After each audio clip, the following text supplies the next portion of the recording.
Anyway, welcome one and all to another show where we're getting a little weird with it. And today, as usual, we have some crazy theories that they're going to be throwing at us. So I hope you're here for it.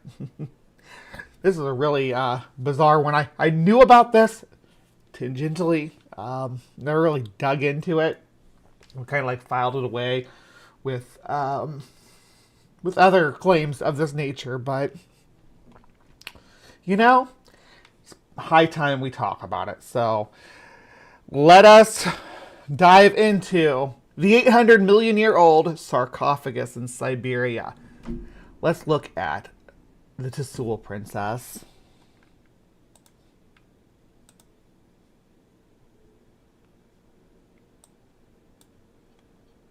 Union, a remarkable on September 5th, 1969, at the remote Siberian village of Ryzhavchik in the Soviet Union, a remarkable event unfolded, seemingly ripped from the pages of a science fiction novel.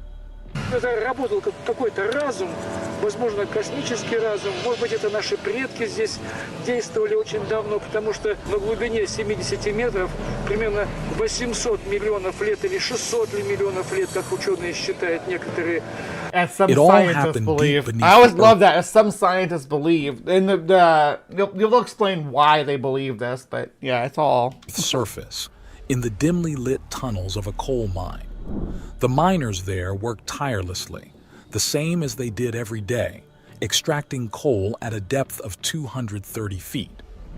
However, amid the rhythmic clanging of metal against stone, one miner's pickaxe struck something unexpectedly hollow, a sound distinctly different from the solid resistance they had grown accustomed to. Pausing, the miner wiped his face and, with a mix of curiosity and caution, cleared away the debris, revealing a crack in the wall that seemed to lead into darkness beyond.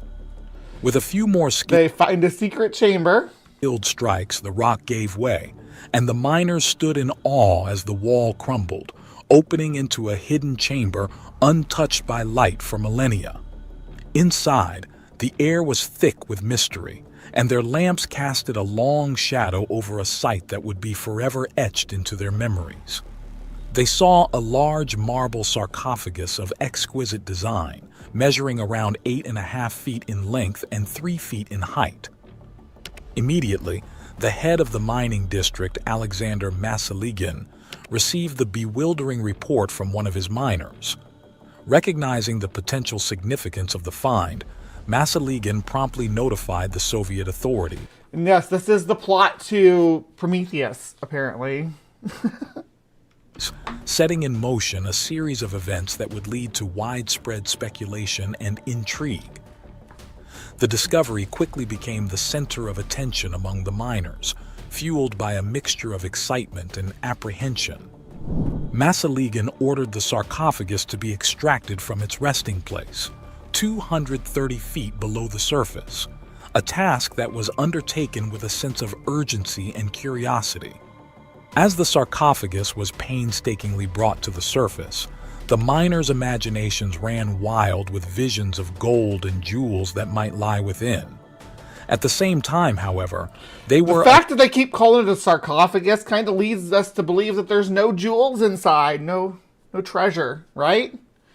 If they wanted to lead us to believe that, hey, there might be some treasure in here, they could have led with like a chest, call it a chest, or an ark, the Ark of the Covenant, something like that. A bit resentful, discussing how the Soviet officials would most likely confiscate the discovery without giving them anything in return, and without even telling them what was inside. Driven by their curiosity, they decided to open the sarcophagus. And what they found inside shocked everyone who witnessed it. Instead of treasure, they found the remarkably preserved body of a young woman estimated to be between 25 and 30 years old. Выкопали гроб, начали крышку открывать никак не могли. Еле-еле, говорит, ее потом приоткрыли. В гробу лежала женщина. Ну, лет, может быть, под 30 с косой и глаза голубые. Blue eyes, huh? So she had her eyes open. Interesting. She lay there as if asleep, her long, wavy, dark brown hair cascading down to her waist. She was wearing a white dress that was strangely translucent, evidently made from a fabric not known to us. Surrounding her was a mysterious pink liquid, and beside her head was a small black metal box that didn't resemble anything the miners knew at that time. Many years later, however, with the invention and development of the smartphone, the witnesses of the event believed the black box next to the woman resembled a device similar to a smartphone. She had a smartphone, y'all. Like in the 1950s, sure. The woman's skin was remarkably smooth and clean with no sign of decomposition or age. Her skin was incredibly white, whiter than a person with albinism.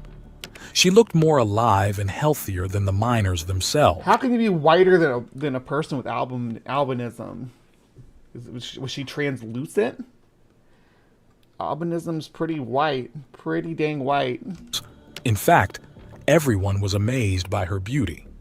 Увидели, что в нем лежит женщина невиданной красоты с белокурыми волосами. Ah, blonde hair now. Her hair changed colors. Her dark brown hair has now become blonde. So let's keep up, guys. Голубыми глазами, и кожа у нее была настолько белая, что она повергла местных жителей в такой небольшой шок.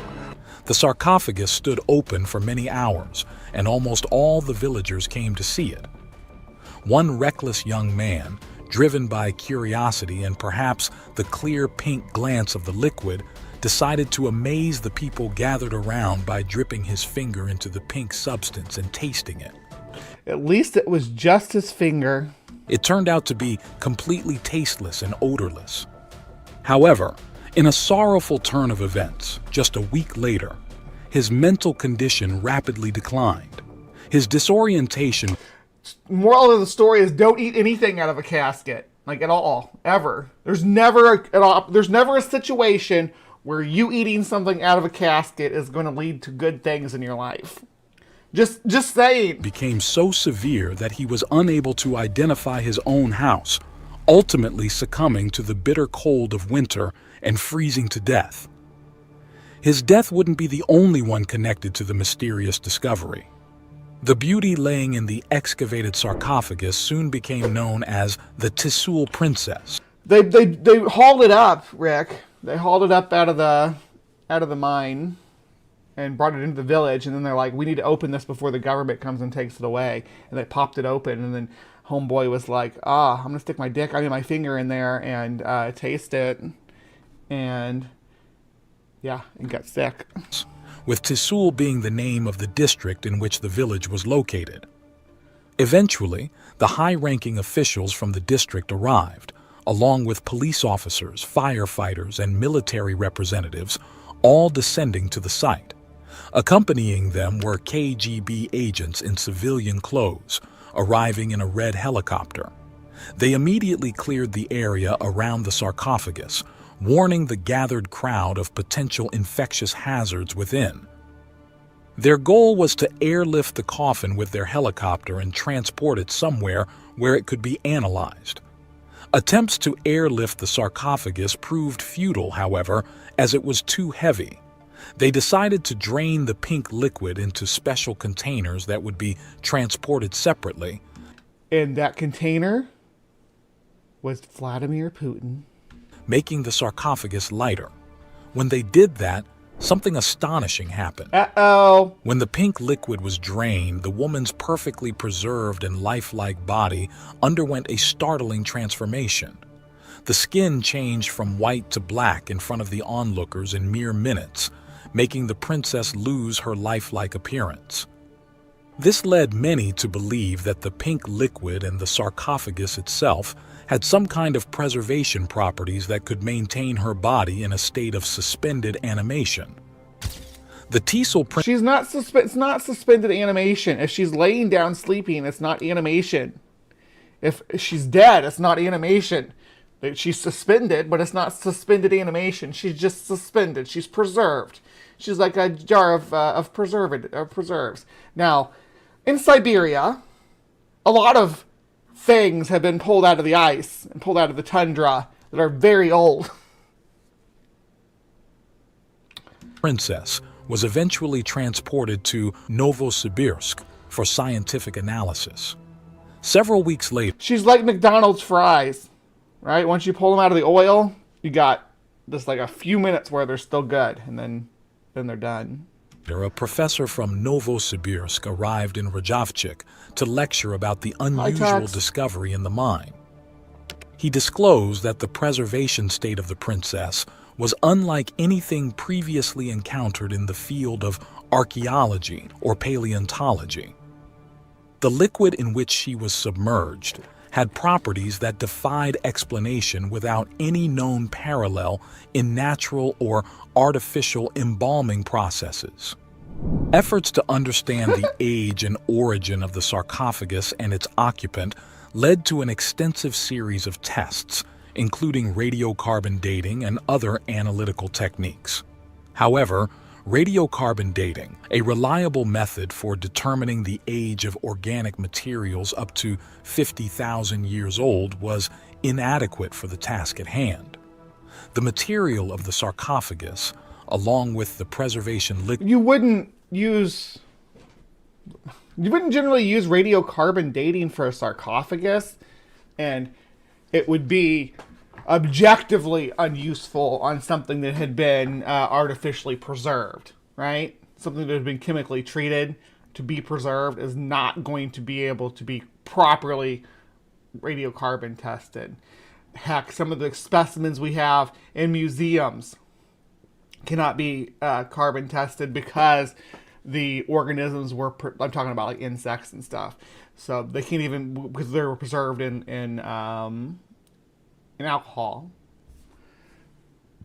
Great for preserving shape and form and anatomy, so you can study it. Terrible at storing genetic information because it's alcohol. Liquid in the princess herself did not conform to the expected parameters. Scientists turned to other methods, analyzing the geological strata and employing more sophisticated dating techniques that could hint at the sarcophagus's age. The conclusion drawn from these analyses was nothing short of revolutionary.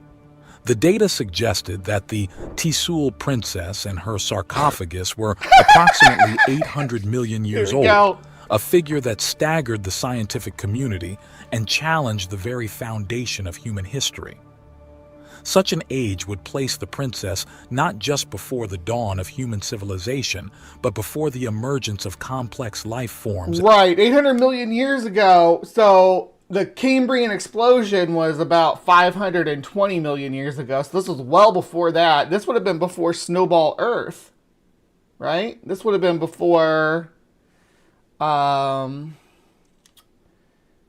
the Ediacaran. When was the Ediacaran? Let me see. When was the Ediacaran period? Yeah, okay, so before the Ediacaran too, because the Ediacaran ran to the beginning of the Cambrian, so 635 million years ago. So even before the Ediacaran, let's see, when was the what's the period I'm looking for? Cryogenian? Yeah. Okay, Cryogenian started 720 million years ago. So this is before the Cryogenian. So, I mean, think about that. The Cryogenian, again, Snowball Earth, right? That's when the Earth was the coldest that it's ever been. As far as we know. But it doesn't even, like, these models don't even go back that far. Like when you're trying to figure out what period it would be in. So I'm trying to find out what it was preceded by, but suddenly Wikipedia is going crazy. I don't know what your problem is, but we're going to try that again.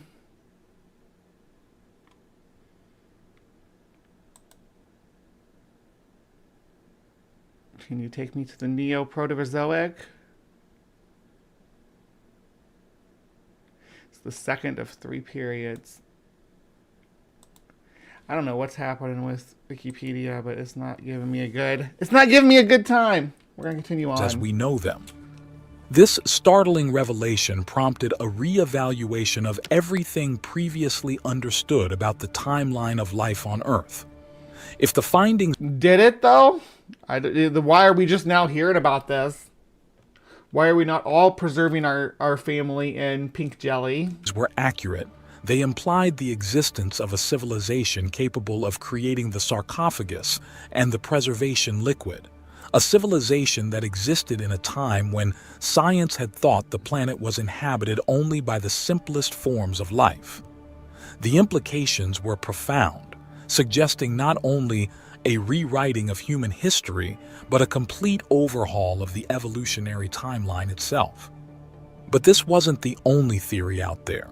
Some believe that the princess was part of a contingent of extraterrestrial visitors Scenes from The Matrix and Prometheus. Yeah, this is really the story of who Prometheus. came to Earth from a different place.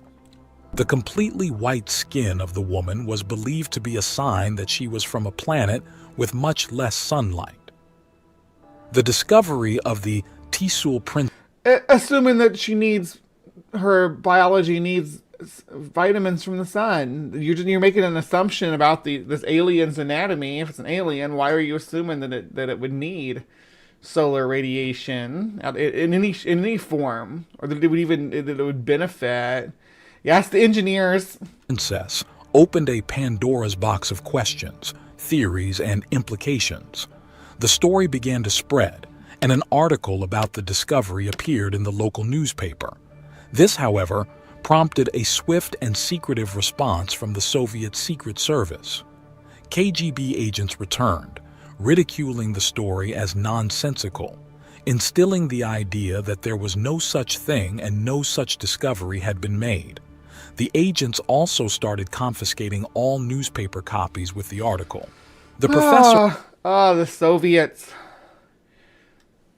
Good stuff. who shared information with the people and the newspaper editor were both punished for daring to comment on an event the Soviet government was trying to hide from the world. After all, this was the peak of the Cold War. No one dared speak about the Tisul princess again, not until the collapse of the Soviet Union.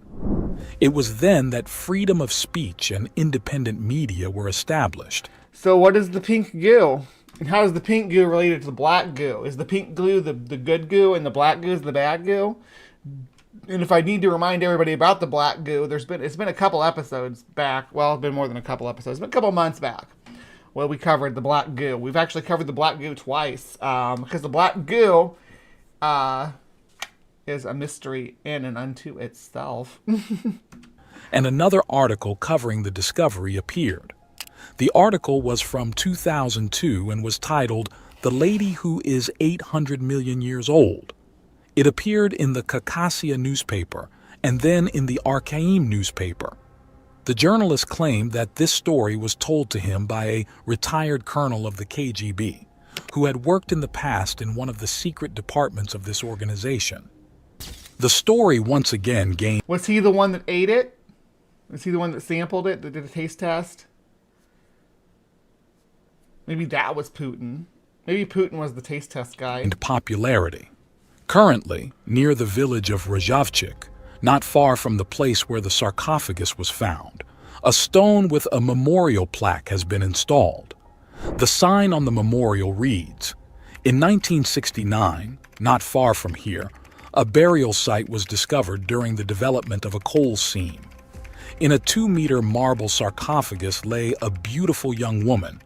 Based on the age of the coal seam in which the sarcophagus was found, the woman was buried several 100 million years ago."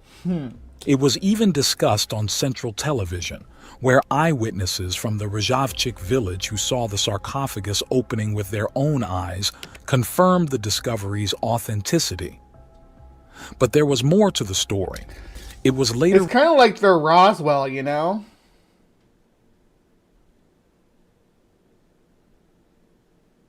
So the black goo is what turns you into a super white person if you're swimming in it in a sarcophagi.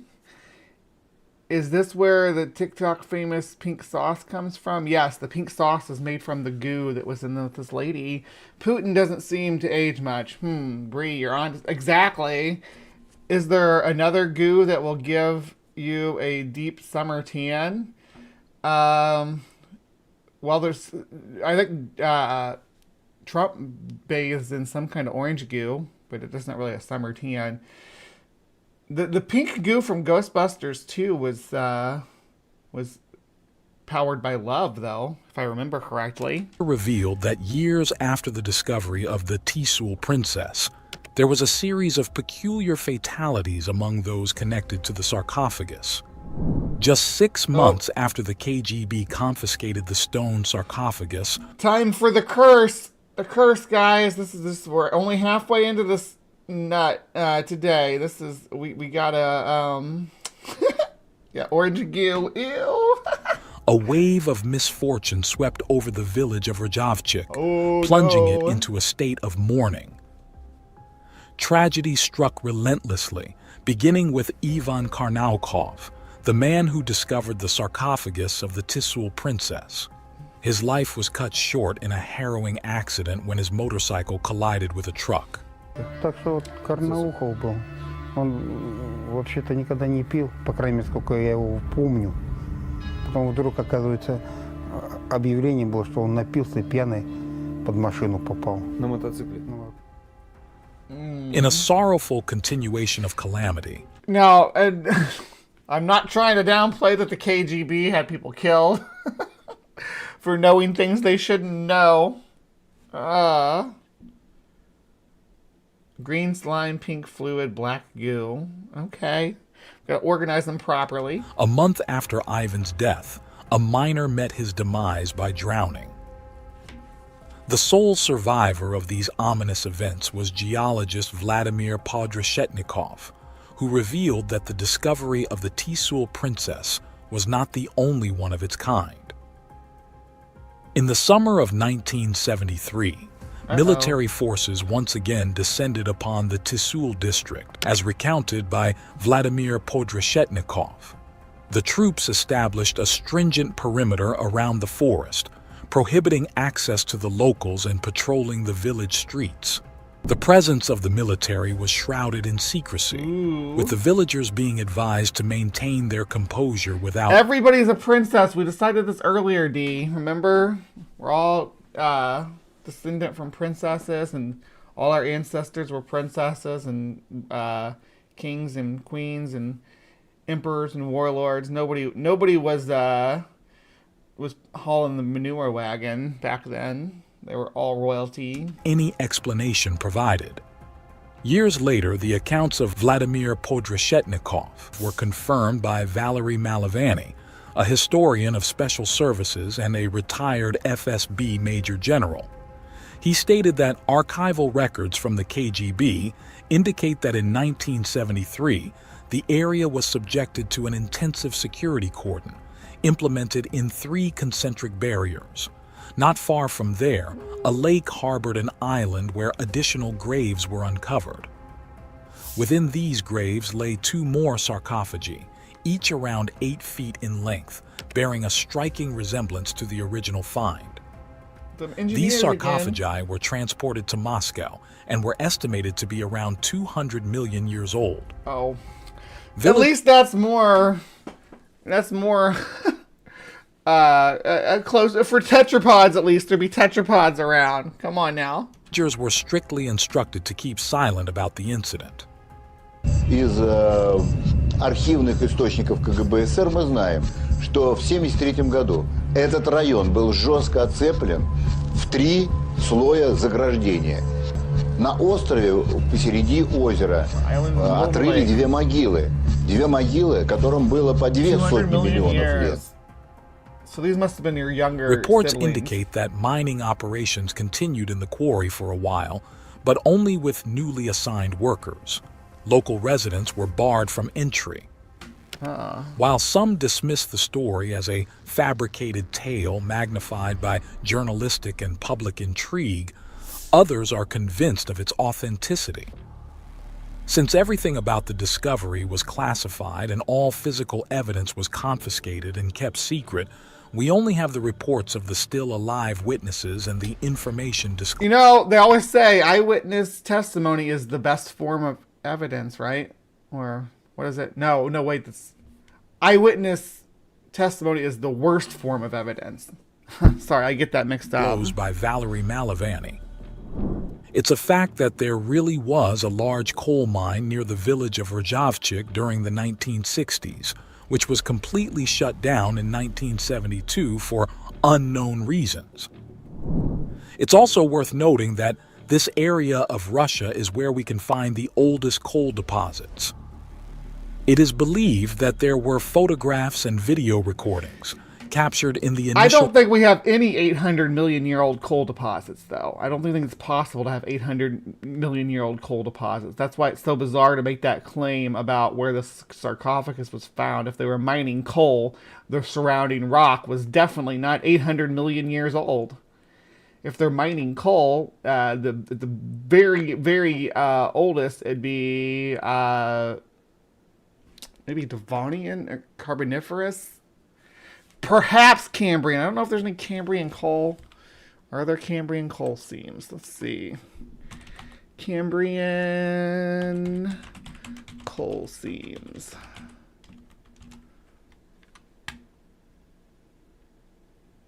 Yeah, they're coral. Yeah. They're coral based, but yeah, there are Cambrian. Moments of discovery and during preliminary examinations of the Thistle princess, yet they vanished from personal and institutional archives. Documents detailing the findings, notes taken by the researchers, and even samples of the preservation liquid were confiscated or destroyed. The government's role in the disappearance of evidence and the suppression of information only fueled... I mean, the KGB is just as bad as the Smithsonian about disappearing supernatural evidence.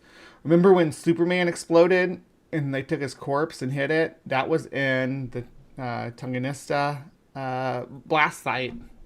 Further speculation. The lack of transparency and the apparent effort to erase the discovery from public consciousness led many to question the motives behind the intervention.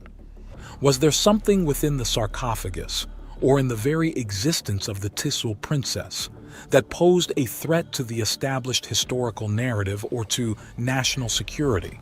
Or did somebody make up a story about maybe ice-aged find of a body and sort of spun it out from there? Or was the suppression an attempt to monopolize knowledge that could offer unprecedented insights into human history and technology?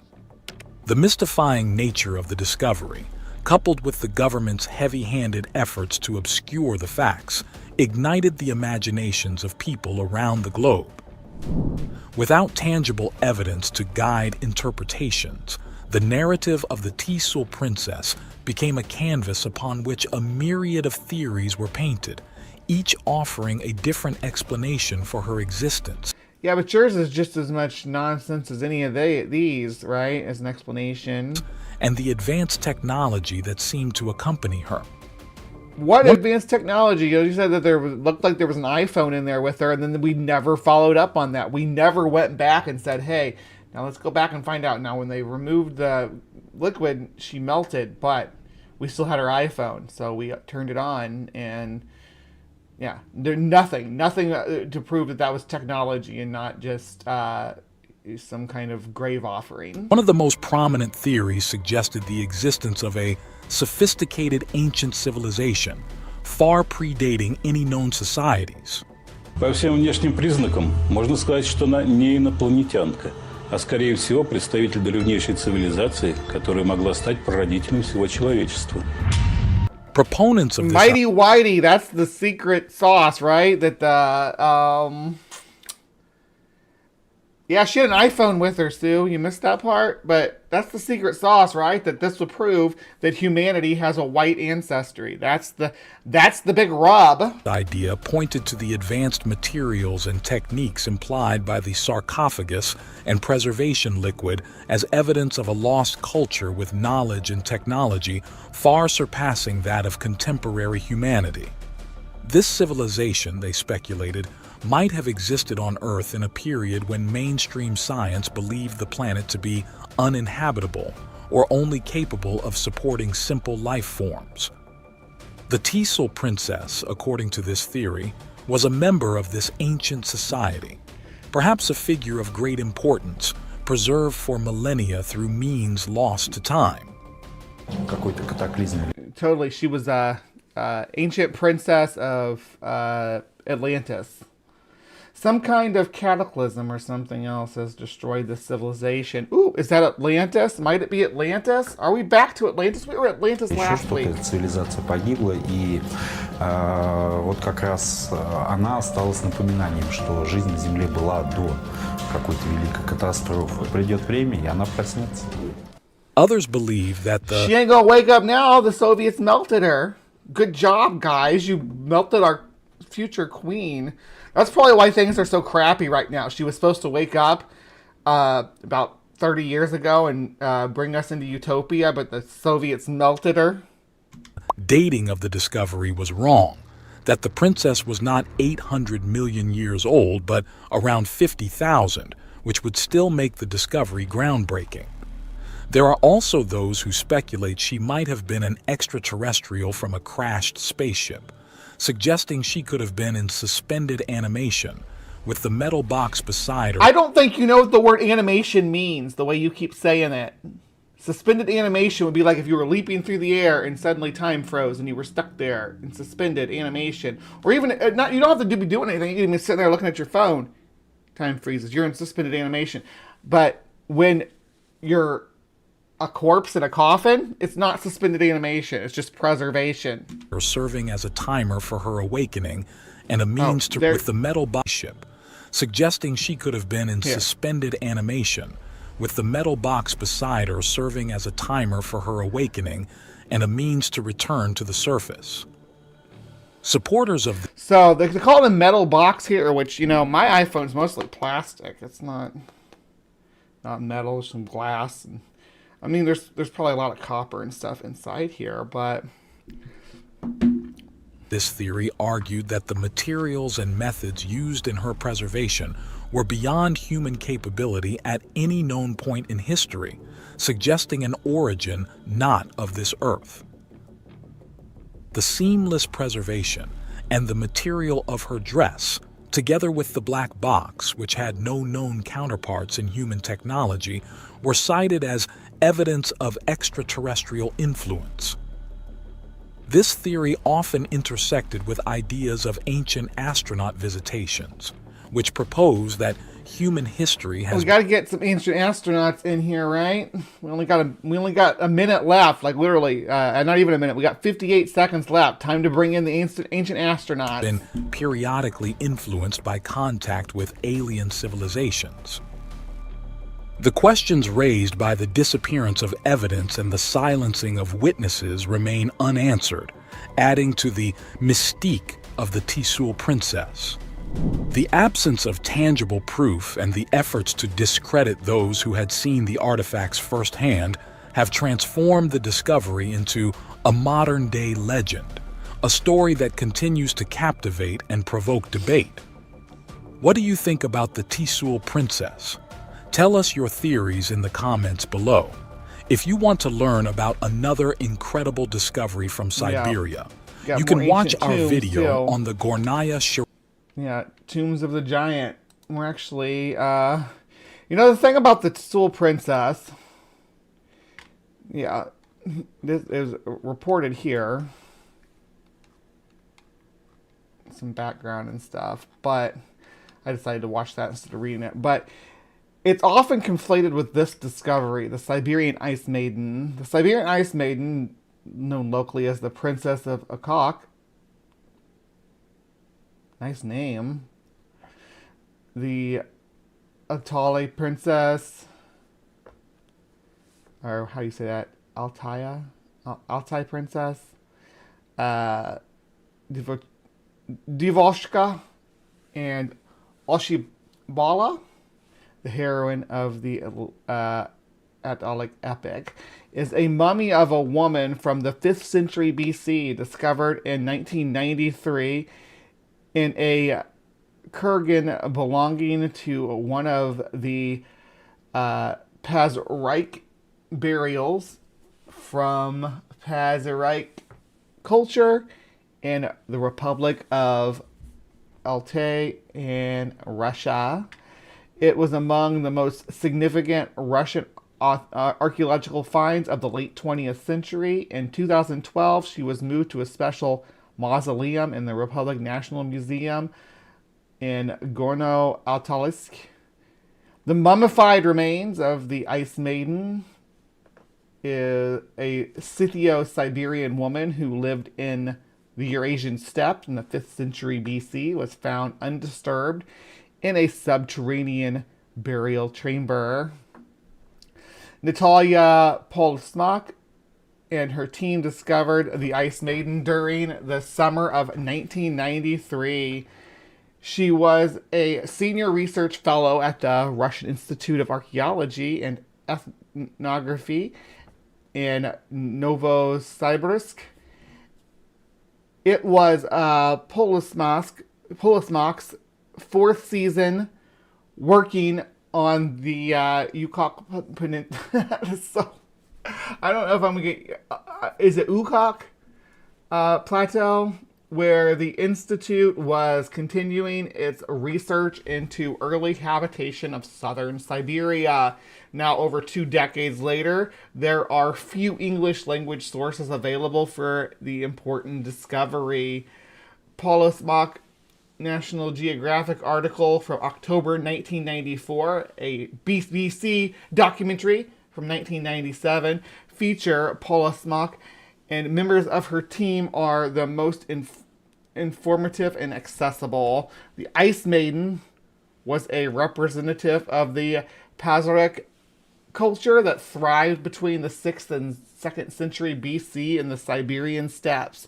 The Ice Maiden's tomb was found in the Ukok Plateau near the border of Mongolia in what is now the Autonomous Republic of Altai. Oh, now it's doing that over here too. That's what it was doing in the other side too. We're going to continue to try to read on with it. I don't know if it's the... Check that out. It's flipping out. What you got going on? Anyway, this is the discovery that is often conflated with the Princess of Tsul. But... closing that's driving me crazy. But check this out. She was a pothead. Mummy's MRI scans reveal 2,500-year-old Siberian princess died of acute breast cancer and smoked cannabis to dull the pain. Princess was preserved in the ice in an elaborate grave in the Altai Mountains. Remains suggest she had breast cancer for 5 years in her 20s. Her cause of death, however, may have been from injuries from a fall. She had injuries including a dislocated joint and fractured jaw. Experts suggest accident happened during a migration to a winter camp. Cannabis was buried with her, and she may have sniffed it while alive. Her ecstatic visions from cannabis may have allowed her to be considered some chosen being necessarily for and crucial for the benefit of society. The unique MRI scan on a 2,500-year-old mummified Siberian princess, they always call them princesses now, they're all princesses, every girl's a princess, we know this, has revealed that she died after suffering from acute breast cancer. Preserved in ice in an elaborate grave in the Altai Mountains, the ancient woman's, famous for her remarkable tattoos, took cannabis to dull the ravages of illness, experts have also discovered. Her use of the drug to cope with her illness may have given her an altered state of mind, leading her Pizarric culture kinsman to the belief that she could communicate with the spirits, said the Siberian Time. The high-tech scan was conducted in Novosibirsk by Russian scientist Andrei half this video is going to be me trying to pronounce these Russian names. Andrei Ledyagin and Andrei Savalov.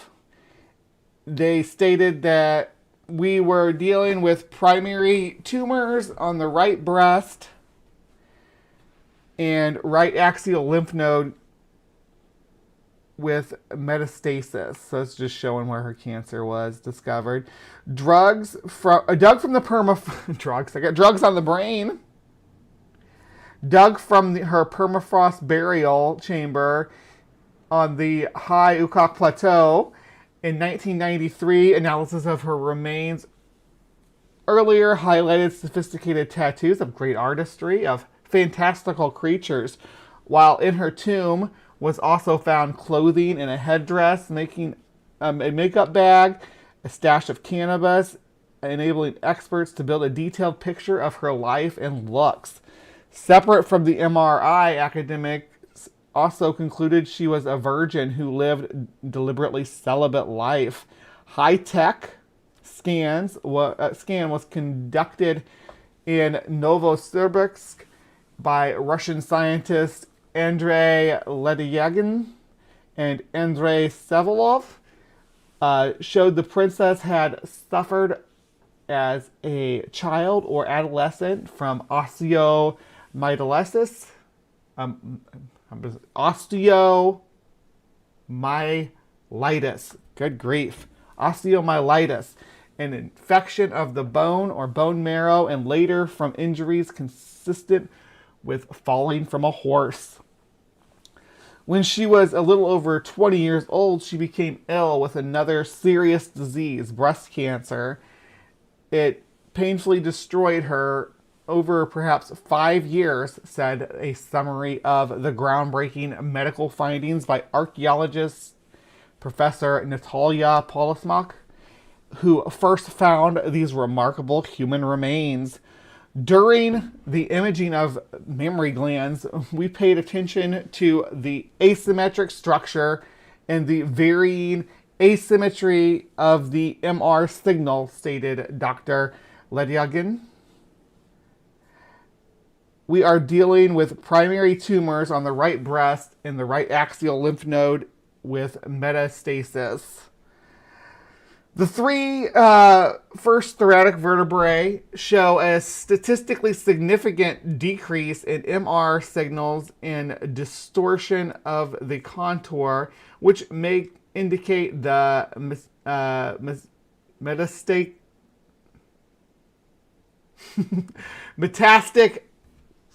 cancer process. Good grief, Bree. Read. Ha ha. Yeah, smoke to relieve the breast cancer pain. I kind of agree with that. He concluded, I am quite sure that in the diagnosis she had cancer.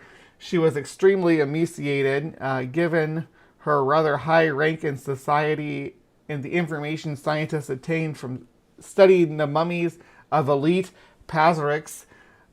I do not have any other explanation for her state. Only cancer could have such an impact.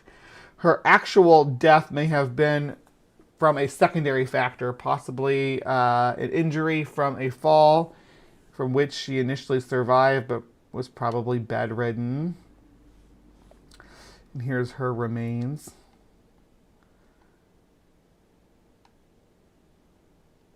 There's her cool tattoos. Here's an idea of what she looked like in life and how she dressed.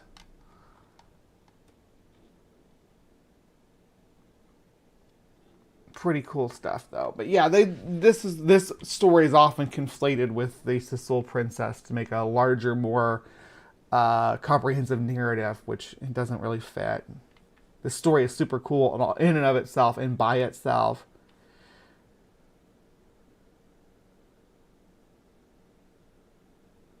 Let's see, metastases. There you go. Yeah. Sad, but yeah, this is but Tsul Princess isn't the only one of these ancient tomb things. Look, this one's from Iraq, but the body of Gilgamesh, apparently, an Anunnaki tomb found in 2003. Gilgamesh and Enkidu, during the Iraqi war. Is that Gilgamesh? Is this Gilgamesh, or is it Enkidu? Yes, we get the fish and the decorations and all that, but there's no audio to this. Just other weird music, which I don't know if is actually safe for me to use. So I'm gonna turn it way, way down and say, this is what looks to be a wax figure in a replica coffin, but they're not alone. There's another one too. Check this one out. This one looks even more, not this one, but just a second. This one right here looks even more waxy. Homeboy's wax. Look at that. That's a wax sculpture. Not a real guy. I doubt that's real gold either. It looks like it might be wax as well. Yeah. These are molds. I mean, the crappy video quality helps to hide that, but you can, I mean, they're molded.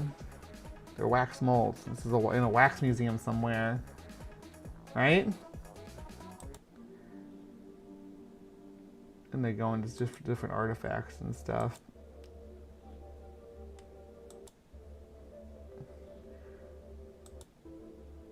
He's touching him. Oh, showing some chest hair to prove that it's a real guy. Yeah. But as you can probably pick up on by now, most of the stuff is nonsense. This is from the Tales from Out There. This one was from Universe Inside of You, but both channels are oh, hold on. Not time for you yet, booby. Most of these channels are built upon nonsense and folklore and silliness. That's obviously fake. Yeah, I'm with you on that. They had chastity belts back then. Yeah, who knew?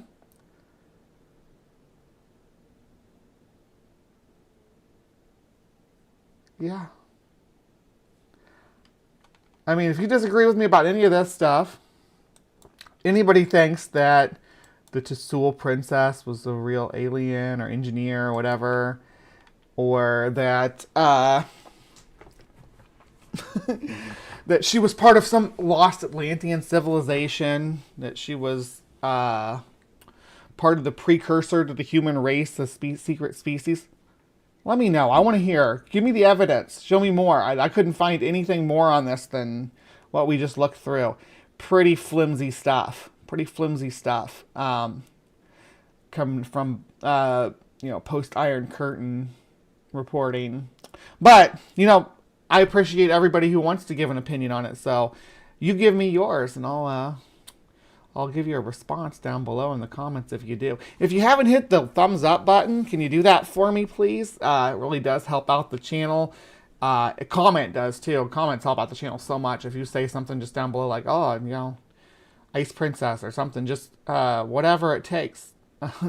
give me some love, because I'm in need right now. So appreciate you. Appreciate all the super chats I've gotten and stuff so far this morning too. Really love you guys. This is gonna wrap up the part where we get weird with it. So please remember to be kind, take care, and we will see you next time.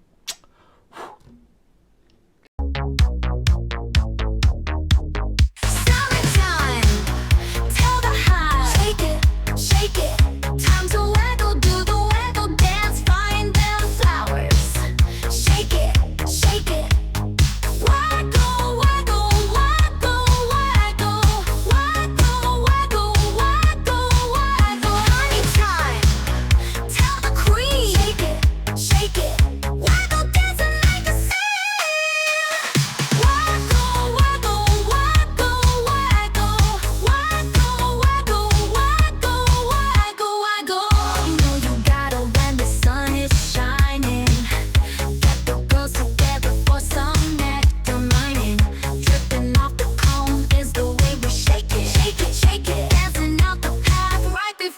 take it. Summertime, tell the hive. Shake it, time to waggle, do the waggle dance, find them flowers.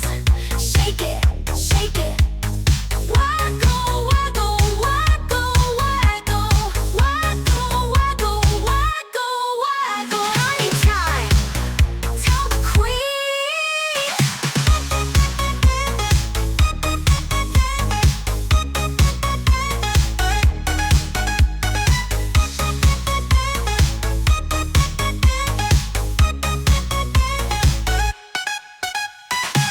You know you gotta when the sun is shining. Get the girls together for some nectar.